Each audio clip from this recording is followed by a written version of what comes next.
Good afternoon, everybody. My name is E.R. Anderson. I'm the executive director of Charis Circle. Charis Circle is the nonprofit programming arm of Charis Books, and Charis Books is the South's oldest independent feminist bookstore.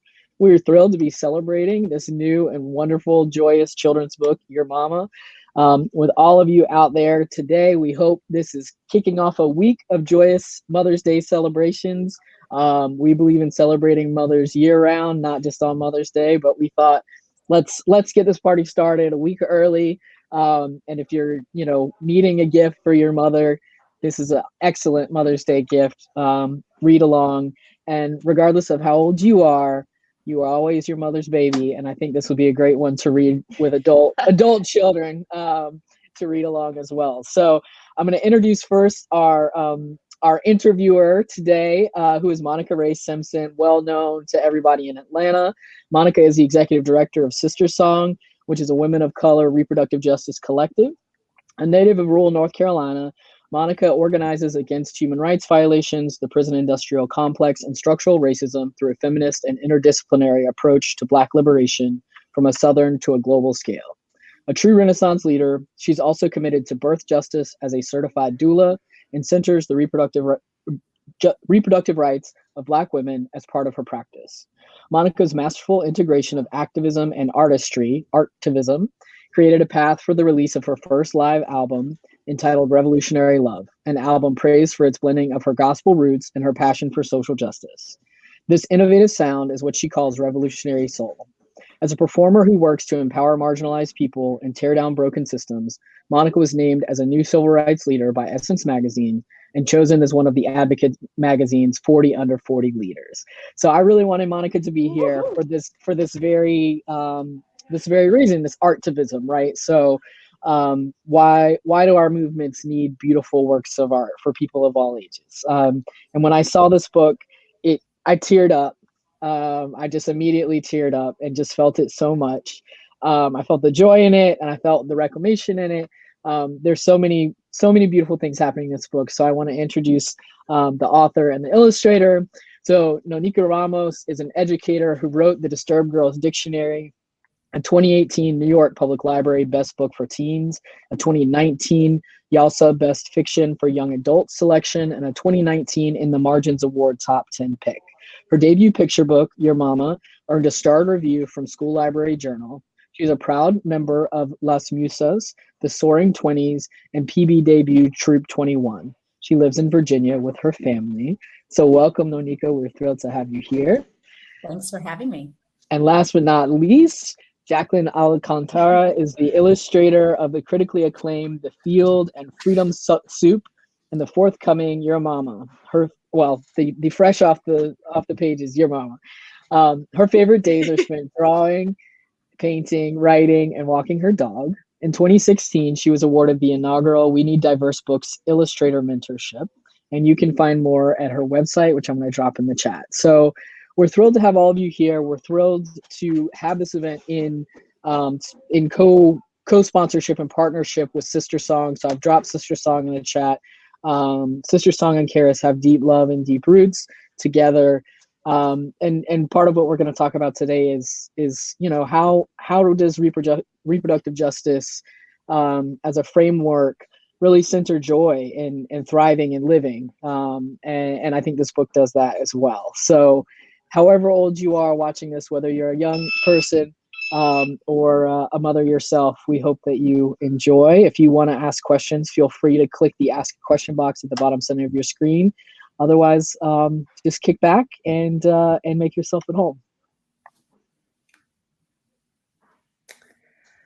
Awesome. This is so amazing. It's so good to be in conversation with these two amazing artists, activists, folks using their platforms to create such beauty in the world. And we need so much of it. And so excited that all of you all are joining in today and listening and being a part of this experience with us.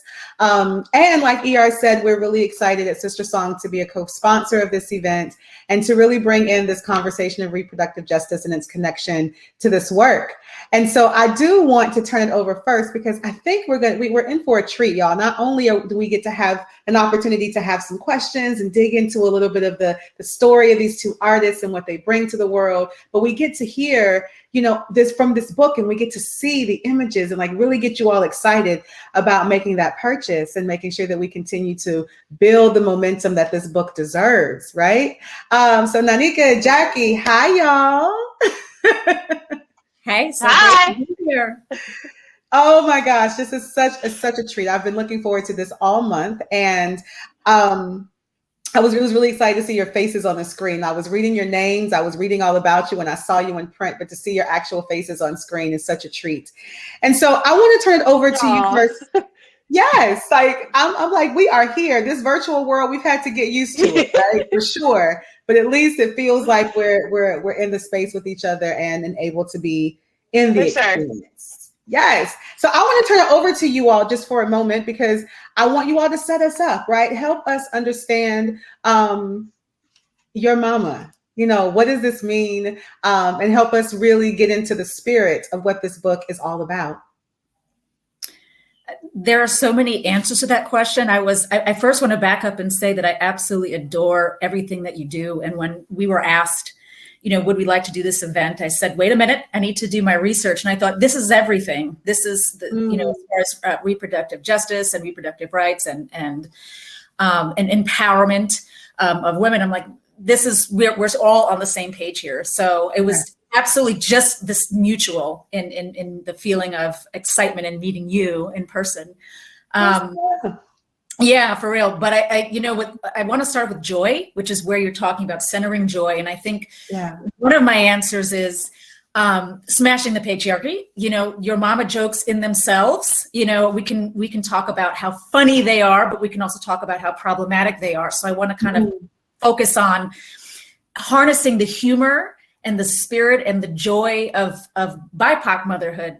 Absolutely, positively, this book is for every mother who is every caregiver who's dedicated to their little beloveds. But I wanted that all to come through the lens of this brown mama that we're looking at. And so looking at empowerment and joy as resistance on one side, but on the other side is in its purest form, just to exist in and of itself. Our existence don't always have to be contrary to a battle, fight, movement, struggle. That's all there. Yeah. But in and of ourselves, there's beauty and power. Standing by, separate from, removed from any of these systems that oppress us. We exist on our own terms and in our own power. And so that's one of my answers to where a book like this comes from. Yeah. And, you know, I really appreciate you saying that you were very clear that, yes, this book is for all mamas, all caregivers, and your intentionality around really centering this book, you know, on, you know, this brown mama and her, you know, experience, her image, what she shows up as in the world was a very intentional move, and a beautiful one, in my opinion, and one that is just not represented enough. And so I just want to turn to you for a second, Jackie, in terms of representation, because you helped to bring this story to life with the illustrations, right? And you helped us to conceptualize and to see and see visually, right, this brown mama and all the ways that she's talked about throughout this book. And just, you know, every time I've read it a couple of times now, and every time I've read it, it's like I see her come to life more and more. So can you help us, you know, just as we're setting the stage here for folks who are listening, help us understand what came to mind for you when you read the words, when you made this connection to NoNieqa, and you all were coming together with this concept? What came up for you when really creating this image?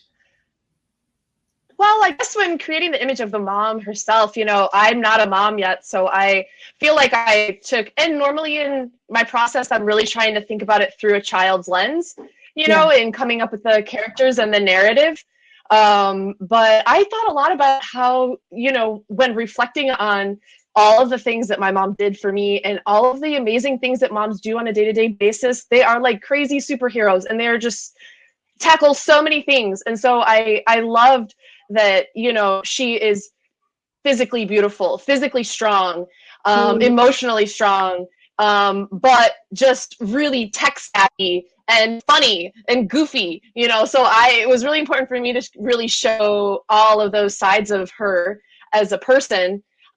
because of course, you know, moms are just all of these things. But then also I thought a lot about my mom and all of those amazing things that she did at the same time, finding joy in those crazy, difficult days and moments, but relentlessly being optimistic and positive and passing that on to us. So that's what I really wanted to create in the mom of this book. And I kind of want it from the child's perspective to just be a bit in awe and taking it all in and showing that connection between the child and the mom.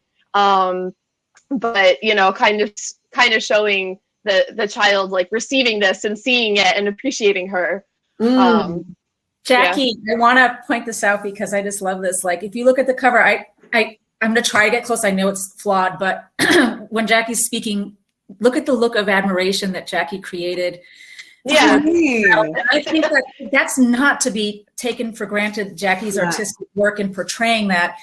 When we show love to the mama in this book, between the interaction of Jackie and me in our art, which was magical to me, Jackie, that's showing love for the child. To revere the mom is to revere the child, or to revere the caregiver. So, you know, this other part that Jackie's bringing up of Jackie saying, I'm thinking about my own mother, and also obviously children when you're writing. I thought about several things, because for me, I didn't think about my own mother because that wasn't part of my experience creating a book on mothers. I thought of aunts.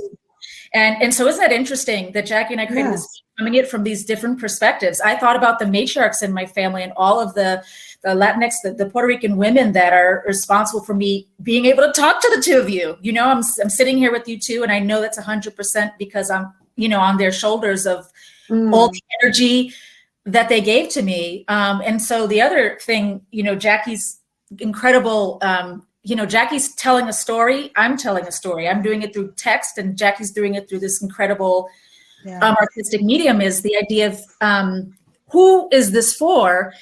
It's on one level, it's like for all kids, because, you know, the kid in you and the kid in me was not nurtured with these books. They didn't. Books for BIPOC people didn't exist the way that they do now. And even now they're problematic. They're not enough, right? But when I see a parent sitting down and reading this book, or a caregiver, and I want to specify that I had many caregivers. This book is for them too, because that child in them wasn't given what they need. It's impossible to say that we were given what we need, because it isn't even here now for the kids who exist this very second, you know? That's so real. I think, I mean, everything. I would just ditto every single thing that you just said. And it was so on point. And I think that what makes this so exciting to see this connection between the author and the illustrator, and to hear how you were both kind of moving in your own way, but that the synergy is just there, right? To create this product of this amazing book. It's just a powerful one to hear. So I hope those who are listening in right now, I hope that y'all are feeling it like I am, because, you know, we get into the process of like, what does it look like to bring these creations to life? And we're hearing it firsthand. And so I think that you all are going to share a little bit with us today, right, from the book. And so I wanted to just set the stage for you all at home, from both of these folks and their own perspectives about what brought them, you know, into this process, and to talk about it a little bit, to set them up for this moment of sharing a little bit with us on Your Mama.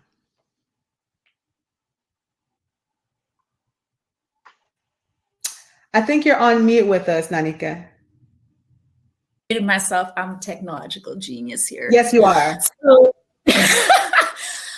So, I'm going to read a few pages of Your Mama, and I just, there's so many layers to what I experienced seeing Jackie's illustrations and Jackie's storytelling through her art. And the first thing, as I mentioned, was this beautiful connection between mama and child going on in here in this picture. There's a sacredness, to me, a goddess energy, you know, that I see here, a feminine energy that's just blossoming all over the page. So I'm just going to kind of, as I read and Jackie flips the pages, just ask that, you know, soak in the words, soak in the rhythm. of the story and soak in the touches. There are so many touches that Jackie has created that you can read this several times and still, as you were saying, kind of absorb even more as you go through. Your mama.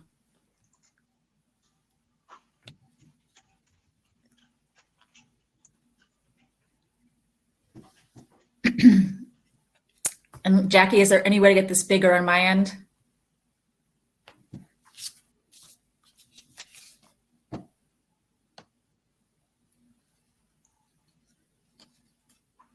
I don't know. It's as big as I think. Okay, so what I'll do, Jackie, because I have a little bit of trouble with my vision. Jackie, you can put that up and I will read from the picture book itself. I have it right here.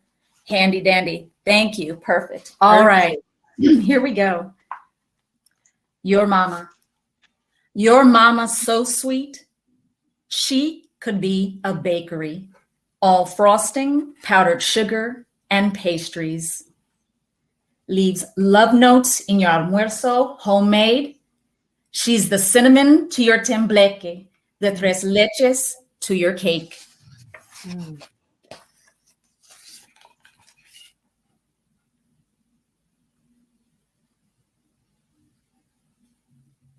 And as Jackie is turning the page, I just admire so much in the tattoo motifs.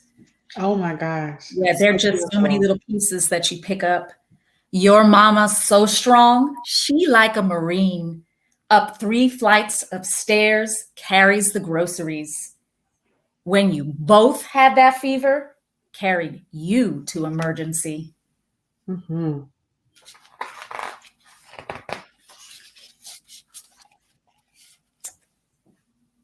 Your mama dressed so fine, she could have her own clothing line. The way she walks into a room, shoo, she's an ad for fancy perfume. Nobody could walk in her high heel shoes. And I will wrap it up there.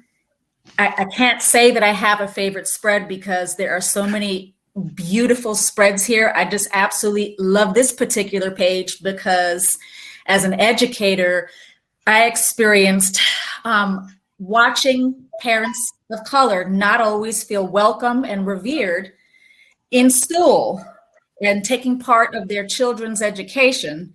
And so yet they were doing it, you know, or maybe like my father, they were working 2 or 3 jobs to do it. So I love that page because I just love the absolute positive presence and power of this woman being there and making something beautiful out of something mundane. That's a parent's night. And look at how she walks into that room with her child. Oh my God. When the way that Jackie captured those heels and the glow of that dress and the look, like you would think that your mother was walking on the catwalk, like she was in fashion week, right? Going into the parents gathering, like the school event. And that was just so, I think that's actually one of my favorite pieces of it too, because I remember I grew up in a household with a single mom, and I still don't know to this day how this woman did what she did with 4 children. And she didn't miss a beat for me. And I remember her walking into my school because I wanted to be in everything, of course. And so she's at all the choir concerts and the festivals, and she's just there, and looking fabulous and doing what she does. And so it brought back so many memories for me as an adult, as the adult that I am now, just to go back. And it made me just want to go back and say thank you, to my mama for just being who she was. So again, y'all, that the illustrations and the words and the story that comes together here is so beautiful. I have another question for you, NoNieqa. So one of the things as an artist that, and I'm also an artist as well myself, and I'm a singer, songwriter. And so the creative process I'm always super excited about. And You know, I also live by this quote of Nina Simone that says that it's an artist's duty to reflect the times, right? And I feel like this book is so timely, like it's coming out at a time where these types of stories, these types of images are necessary. And so I would love to give you some space just to speak to that. What does it mean? Or what, that quote in terms of it's an artist's duty to reflect the times. How do you feel like your mama is reflecting these times that we're in right now? I always will feel insufficient in answering only because I can never fully capture the energy of the women that even now I look at and I have such great reverence and admiration for. These women that I'm speaking of, maybe sitting in this audience, the ones who are preparing food lines for those with cancer. These are the women that are marching. These are the women who are painting signs. You know, these and specifically when we're talking about Latinx women or women from multiracial families, all of this, these are the women that I'm seeing at the forefront of the revolution. And the revolution is, as you said, to create the world or to further the world that these kids deserve. Yeah. And this is not happening through magic. This is happening through grassroots on the ground in our boots or high heels.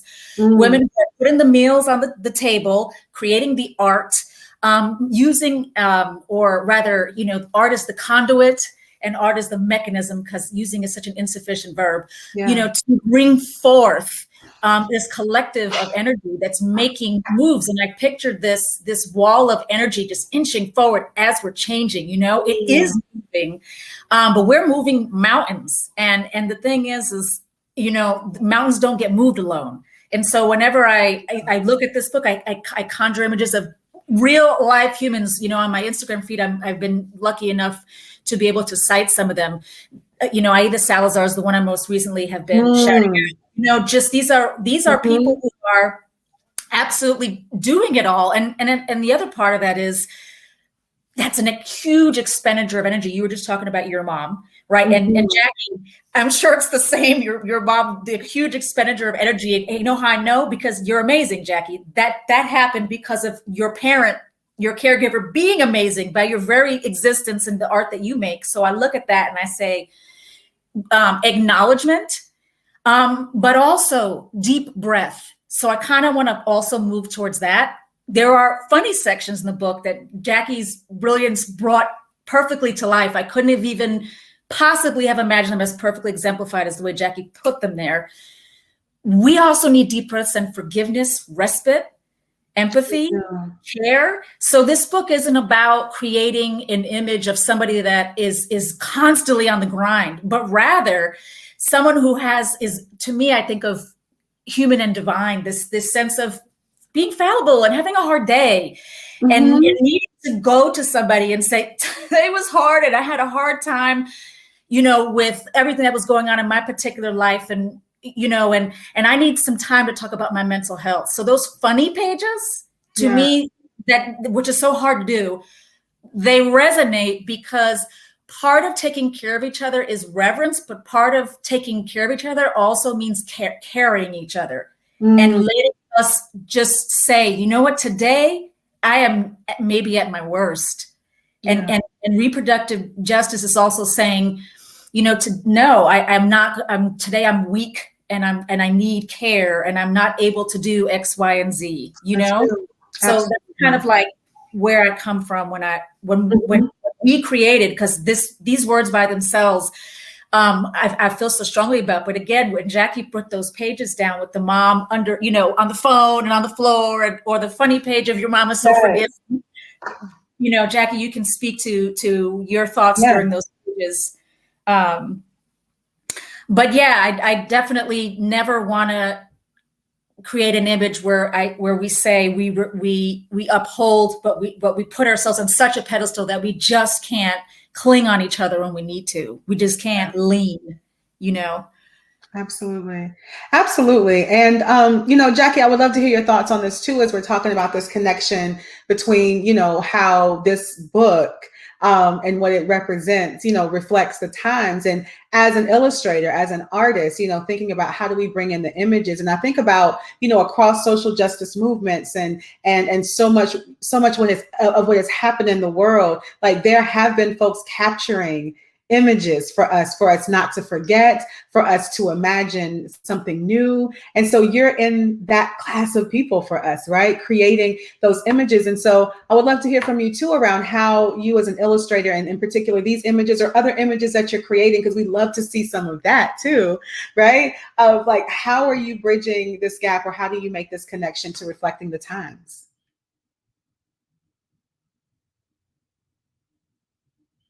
I think you might be on mute too. Uh-oh. We'll wait for you. Please take your time. And while Jackie is getting together, there's a beautiful green button at the bottom of my screen that says "Buy Your Mama" from Charis Bookstore. So I know the more that we're talking about this and the more that we're getting y'all hype about it, I know it's pushing you to press that green button. So while we have these moments, and as it inspires you, hit it, get it, so you can be in this conversation with friends and family of your own. So Jackie, are you with us? Do we have you? I think, Jackie, this is ER. I'm going to bring you out and bring you back in because I think you're okay. Great. I think your headphones just need to reconnect. One sec. No worries. Well, we'll get that question from Jackie once she gets back. But something else that I wanted to bring us into conversation around, NoNieqa, is and I think that you have and it's great that you understand what reproductive justice is. But for some folks who are new on this call, who may not understand this movement, Sister Song's work is really about advancing this work of reproductive justice. And the tenets of our work is around the human right to have the children that we want and the ways that we don't want, to be able to prevent or end pregnancies without shame and with dignity, to be able to parent our children in healthy and safe environments. And ultimately, it's like the human right to bodily autonomy, right? And we know that looks so different across culture, across race, across all gender, all of that, right? And so it's an evolutionary frame, as I like to call it. And it's one that, for me, allows me to bring my full self into the work that I do every single day. And, this book around your mama, NoNieqa, is giving us the image of this mother who has chosen to mother, right? Who has brought this child into the world and is doing her best to make sure that they're taken care of, that they have what they need, that they're experiencing life in such a beautiful way. And so for me, this book is all about reproductive justice. Yes. And I have to say, there absolutely positively, we need to have books about our beautiful newborns coming into this world. But I want to add to the narrative and say that motherhood goes on past the wonderful plethora of pregnancy and newborn baby books. And so one of the intentionality that I have here is, one, yes, we need books that are in which mothers are represented in these cute animal, the cute little fuzzy animals, and those are adorable, and that's fabulous. But in talking about justice, having a real life, flesh and blood, human mama who is keeping it real, holding it down, and who is dealing with past that point where we tend to honor people in these milestones. Yes, we want to honor all the milestones, but those mamas who are holding it down, they need that past the point where we show up for the baby showers. They need that throughout the entire life. And so for me, this idea of how do we make it so that motherhood is fulfilling? It's being there for all those points, even when the milestones and the showers and all that greatness aren't there. And I know as somebody who doesn't have a huge family structure, that is super important. Yeah. I always think about these parents who are holding it down and don't have babysitters, childcare, all of these things that we take. You know what I'm saying? This mama in this book maybe doesn't have that. This is just her figuring it out all the time. So yeah. I really feel you when you're talking about this idea of the whole span of what motherhood means. And motherhood's a lifetime. It's not just that first couple of years, you know. They're here for a long time, hopefully. That's the goal, is to create the world where people can live to be here as long as they want to and create what they want. So you're absolutely right. Absolutely. Jackie, we're so glad you're back. Welcome back. I'm so sorry, everybody. I'm having some very slow internet issues. We are all in different parts of the world, and we understand that we're all coming in at different speeds, but we're all together. So it's all good. It's all good. But I would love to bring your voice back into the room. We were just talking about this connection to reproductive justice, but before then we were talking about your connection as an illustrator and artist who helps us visualize, right? The world that we want to live in. How do you make that connection? Absolutely. I mean, it's just, you can get, it's a picture book, right? This medium, you get a lot of information through the words and a lot of information from the pictures. And we can tell so much just about their relationship. One through NoNie's words, but then also for me, it was just so important to show their connection to each other. And I guess in terms of thinking about it in today's context, I honestly was thinking a lot about making this book, wanting any child to want to pick this book up physically. So I didn't want the girl or the character, the kid character, to look super girly or like really, or just any extreme, because I think that there's a lot of kids out there who will connect with this story and with the relationship of their mom. And I wanted it to kind of be, for all kids to be able to connect with visually. Because I think that there's a lot of like mom and daughter books that are like super girly, and there's really kind of sweet moments like that in this book, but I think that any child will be able to like pick it up and enjoy it. But I think that that's, it's actually a very ordinary moment in life that we get to see in this book. Very beautiful everyday moments. And to me, those are the stories and the moments and stories that I think are the best, especially in children's books, showing that everyday love, everyday struggle, everyday just natural existence, with featuring a beautiful BIPOC mom and a single mom and this beautiful neighborhood, Spanish sprinkled throughout, but not in hitting it over your head, with the diversity element. It's just a real life situation. And I think the power of having these kinds of stories told to kids is that a whole new generation of people are going to grow up knowing that this is life. This is people and this is life, and appreciating it and connecting with it. And that's the power that we can share, putting these stories into books for kids. Absolutely. Absolutely.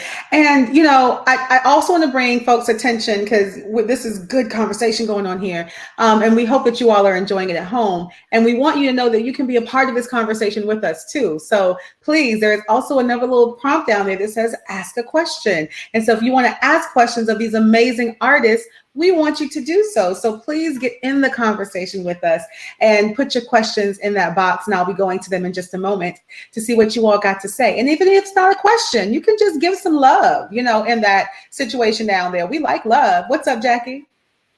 Do you want me to share my screen? I could show some sketches while you guys keep talking about everything. Please, that would be amazing. I love the visual backdrop of the conversation. So thank you, Jackie. So as Jackie's pulling up these amazing images, I want to, steer us, we started this conversation off, of course, because we're here to talk about your mama. And we wanted to hear the inspiration behind it. We wanted to hear like what you all were, hoping to bring forward or to pull out of us, whenever we read this book and looked at these images. But for those young folks who are on this call with us, or folks who are just really interested in art itself and creativity, I always have to ask creatives about their own story to their creative path, right? And when did you know? It's almost like that first time we think about feminism. It's like, what's that first book you read, or that first quote that you saw, or whatever that like took you down this path to feminism? I know that ER would have many stories to share with us about that. But as a creative, I get the same question around like, when did you know you could sing? Or when did you know that this was something that was in your heart to do? And so I'd love to hear from both of you. And I'm sure everyone else would love to hear your story too about what in you woke up. When did it wake up and you knew that this was the path that was yours to journey down?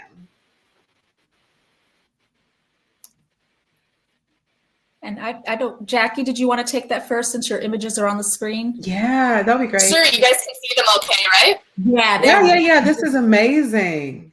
Yeah. Oh, good. Okay. I guess I was originally an art teacher. I taught high school art, but only for a very short time. Got laid off and then decided to kind of pursue illustration. But I really remember specifically being like maybe 12 or something and thinking, I love this. I wish it was a job. I wish I could do this like my whole life, making art, but also telling myself that I couldn't do it, that it wasn't a real thing, that it wasn't a possibility. And so, especially in talking to kids, I like to tell them that it is a real thing. It is a real job. If you love to write, if you love to create art, like people are waiting for your stories and waiting for your artwork. I'm still surprised that I get to wake up every day and do this as a job, but I'm super grateful that it is a real thing. But so after I got laid off teaching, then I started to pursue illustration. And my mom was a teacher. She taught bilingual education. And so she really loved picture books. And certainly, I think, subconsciously, I loved them too, even into adulthood. But then when I thought about pursuing illustration, I was like, what about books, and so then just kind of started to really realize how much I loved the really collaborative aspect of it, getting a manuscript and then coming up and adding my own story to it. I just love that component of it. And so I think just the whole nature of being able to work with a writer and being able to work with, students still being able to go in schools and, talk about the artwork, talk about the process. It kind of encompasses all of the things that I really love to do. Well, let me see if this video plays. Yeah. I don't know if this is going to work, but here we go. So this is me making the title page. Oh my goodness. Look at this. Oh my gosh. Anyway, I'm delightfully distracted. The amazing that we get to see. And yeah, NoNieqa, can you, I'd love to hear your journey. When did you know, or what happened, because I think it's different for everyone. We'd love to hear your journey towards your art. I don't think, and I don't know how exciting this answer is, but I don't think there was ever a time where I didn't know I was an educator and a writer. I used to inflict like schoolhouse lessons on my siblings and create workbooks and do lessons.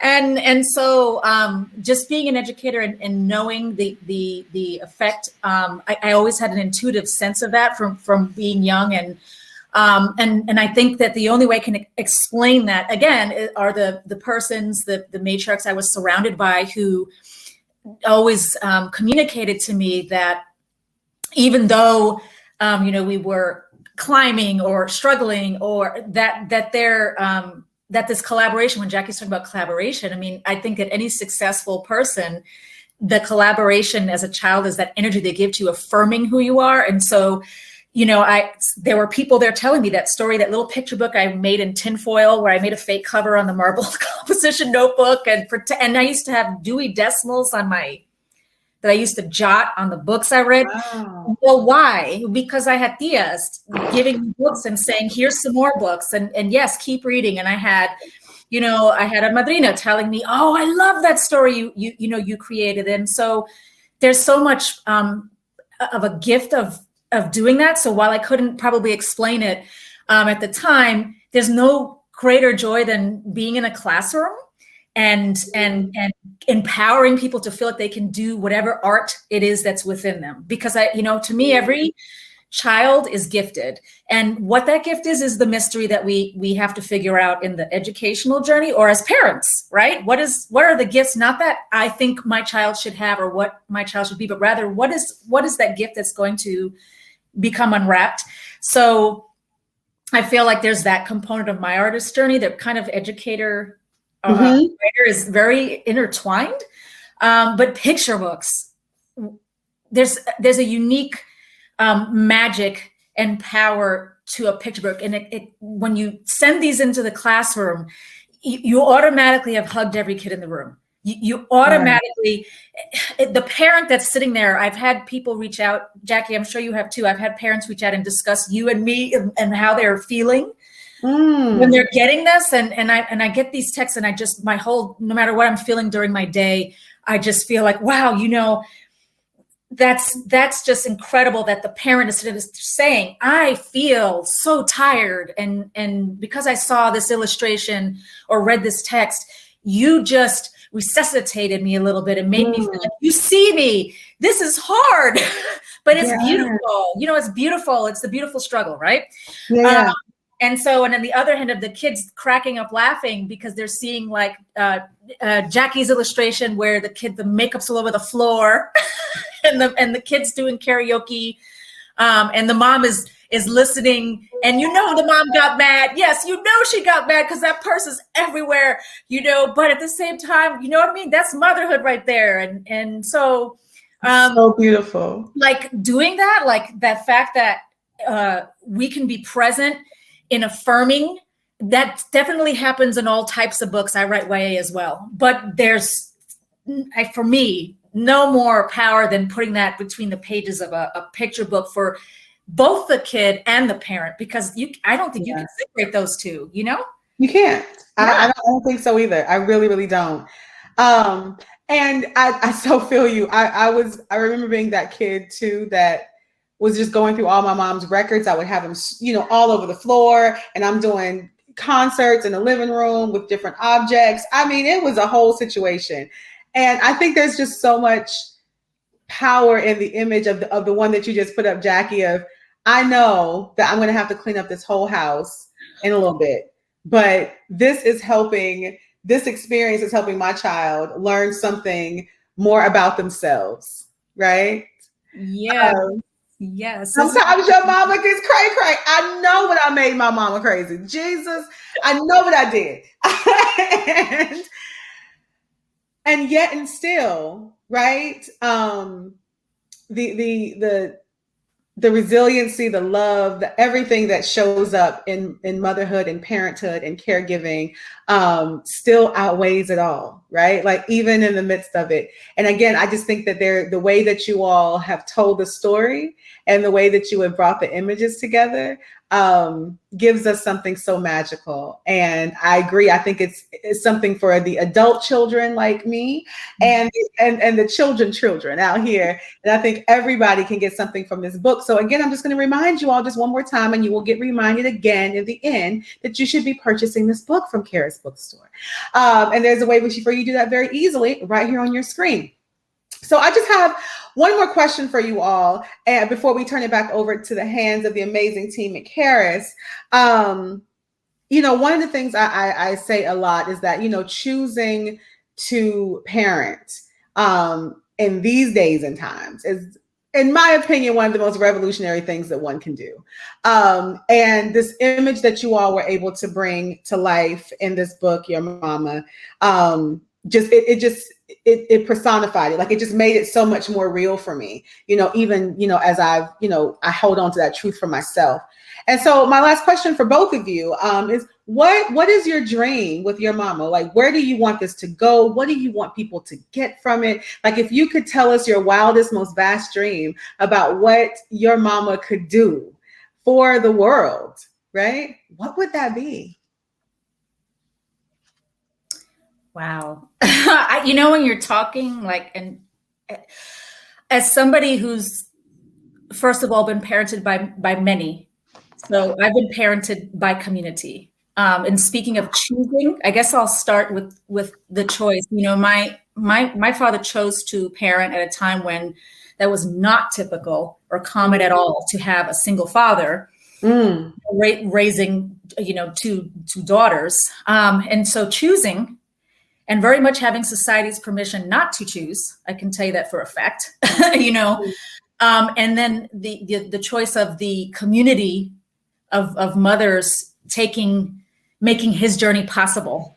because it was us staying with Itis on the weekends or over a summer to make it possible for him to work, to be able to write. I mean, there's a lot of interweaving going in that tapestry. So yeah. I also speak as somebody who's a prior foster parent, and I also speak as somebody who's an adoptive mom. And I guess I'm going to go there with this. What I want to see, in speaking of choice, is that we are most supportive of loving of the persons, the caregivers, in that we honor how to best love our children. How to best love our children is to most fully in a community support those who are choosing to raise them. And so we need to acknowledge, for example, and this answer is going to be very messy, but, in speaking of interacting in a very positive way with the biological parent of one of my children, I honor her decision and support what she had to do in her particular life.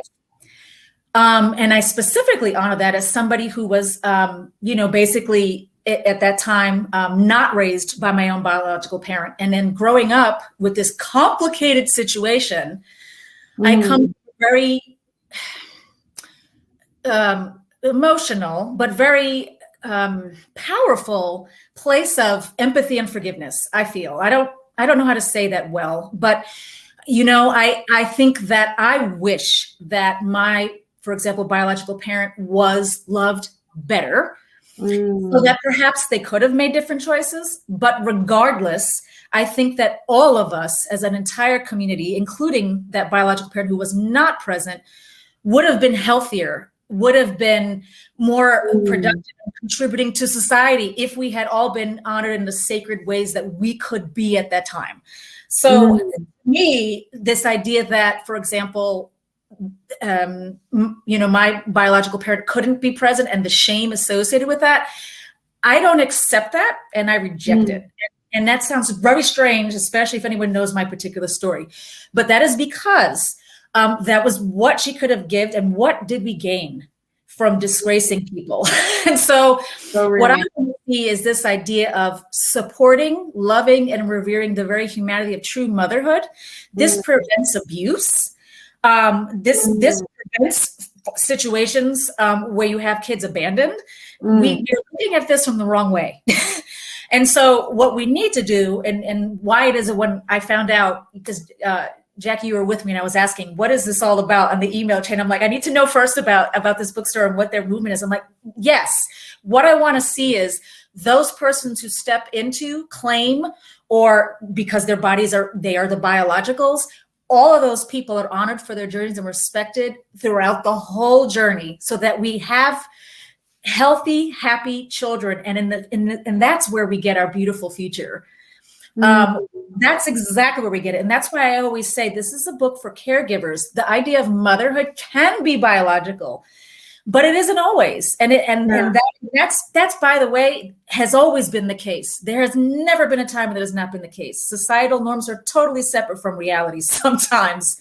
So let us honor, the caregivers and respect and love them the best way possible. And let's give, and to those who cannot fulfill those capacities, let's honor and support their place as well. We can function in a community where we honor the best of each other. This book is not about honoring one mode or one type or one model. It never was about that. And you know what? I could never have written that, because that is not where I come from. All you have to do is get on Google for a minute. So that's what I want to see is, I want to see us to re-examine how are we loving each other best, because loving each other best is really the way that we move forward towards a non-polarized place where we are all happy and safe.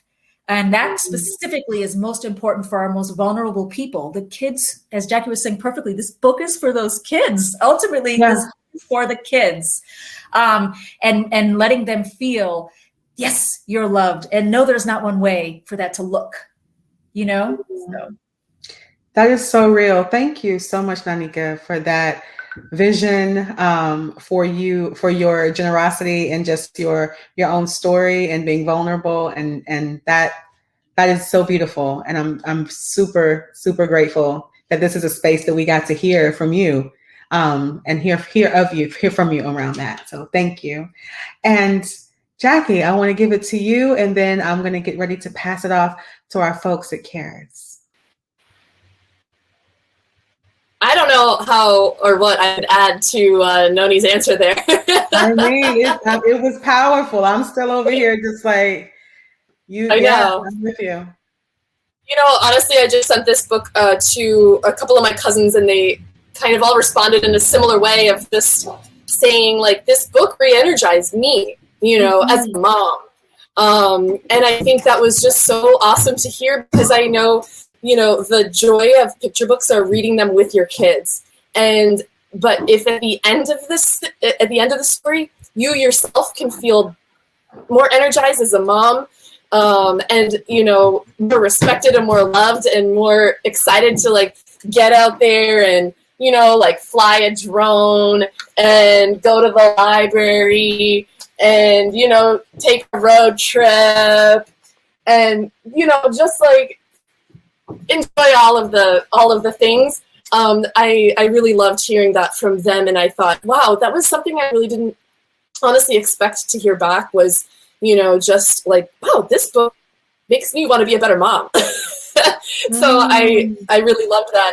And so I guess that's, you know, from what I could hope of what would come from the book, you know, that was something unexpected that I really enjoy hearing about it. But for me, like, I personally just want to live in this bread.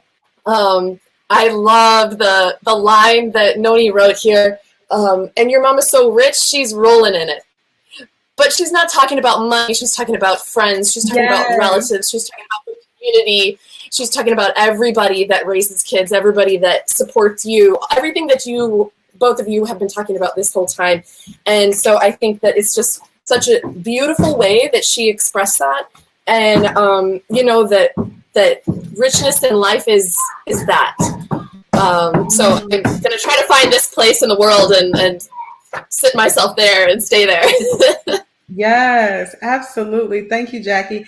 Thank you, NoNieqa. This is, you all have created such a beautiful, beautiful piece of art that will live on forever in the world and will continue to touch so many people, re-energize people, support people, help young babies and kids. Like, you've done a beautiful thing, and it was so beautiful to talk to you all today and to be able to hear your personal stories, but also just your energy and what you brought to this process that has given us your mama. And so again, I'm gonna say it one more again because I have to. I just clicked the green button again, and it's so easy. It just pops up on your screen. You hit it, boom, bam, you got the books. Send them to your friends and family. Send them to those that you love. And let's continue to spread this beautiful message that NoNieqa and Jackie have given us with your mama. And so now I am going to turn it back over to the amazing team at Charis Books to take us out for the evening. Thank you all so much for letting me hold this space with you all tonight. Thank you so much, Monica. You just said it all. I don't really need to say anything else. I'm grateful to all three of you for the work that you do, for the creation that you're bringing to our world. And I hope that you continue to be safe and well. Folks, please do buy this book. Give it to folks you know. It really did touch me in a way that, you know, like, took me off guard, because it really did just, like, immediately, you know, sort of hit me in the gut. And so I know it will touch many, many people. And I hope that however you're celebrating your mother, your caregivers, your parents, whether they are living or dead, whether they were good mothers or potentially insufficiently loving in the way that they were in your life, I hope that next Sunday is a meaningful day for you, and that you have the care you need in the world now. And yeah, come be with us at Charis online. We love to see folks virtually. So thank you all so much. Stay safe and well, and until next time, take care. Thank you.